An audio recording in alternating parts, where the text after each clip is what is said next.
ప్రజలందరిలో ద్వేషం పెంచాలి. చంద్రబాబు ప్రస్తుతం ప్లాన్ చేస్తున్నది ఏంటంటే, జనంలో ఇప్పుడు రేపు పొద్దున ఇప్పుడు జగన్ ఏం చెప్పుకున్నాడు, నా నవరత్నాలు ఇంత చేశా, ఇంకా ఇదే మళ్ళీ కొనసాగిస్తా, పాలనా సంస్కరణలు ఇది చేశా, నాకు ఓటేయి అంటే ఓడగొట్టి కూర్చోబెట్టారు 11 సీట్లు ఇచ్చి.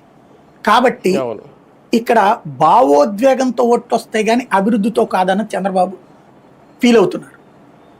అది ఇక్కడ పాయింట్. దీని వెనకాల రేపు పొద్దునే ఈయన చేసింది జగన్ చేసిన దాంట్లో సగం కూడా చేయడు.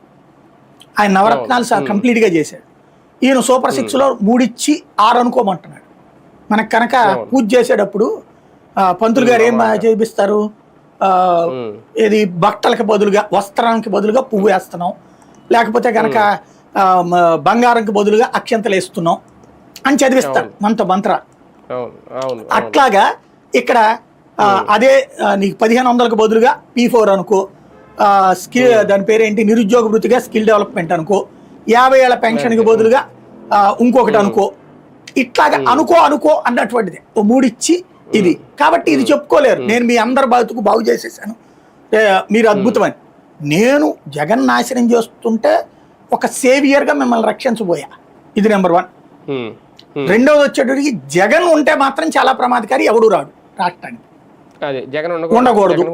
కాబట్టి మీరు అట్లా 5 ఏళ్ళకి ఇస్తే కుదరదు, నన్ను 25 ఏళ్ళు 30 ఏళ్ళు మమ్మల్ని కూర్చోబెట్టండి, అప్పుడు హైదరాబాద్ చేయగలుగుతా. హైదరాబాద్ చేస్తే ఈయన వెళ్ళిపోయాక 25 ఏళ్లలో హైదరాబాద్ అభివృద్ధి అయింది. ఈయన ఉండగా హైదరాబాద్లో వచ్చింది ఒక్క బిల్డింగే. ఈయన తర్వాత 25 ఏళ్లలో సూపర్ అభివృద్ధి చేద్ది. ఇవాళ చూస్తున్న ప్లేస్ అంతా ఏంటి, ఈయన అక్కడ లేకపోతేనే కదా. కానీ ఈయన వల్లనే అదంతా అనేటటువంటి చెప్తారు. ఈయన లేకుండానే బెంగళూరు అయిందే, ఈయన లేకుండానే చెన్నై అయిందే, ఈయన లేకుండానే ఢిల్లీ అయిందే. ఇంకోటి అక్కడ కూడా హైదరాబాద్లో ఈయన పాత్ర ఆ హైటెక్ సిటీ బిల్డింగే. దాని శంకుస్థాపన జనార్దన్ రెడ్డి, కొనసాగింపు రాజశేఖర రెడ్డి, ఆ తర్వాత సాగించింది రోసయ్య, కిరణ్ కుమార్ రెడ్డి, కేసీఆర్, ఇప్పుడు రేవంత్. ఎవరి హయాంలో తగ్గింది హైదరాబాద్ హవా? కానీ ఆ హవా చంద్రబాబుది. ఇక్కడ అట్లాంటిది కావాలన్న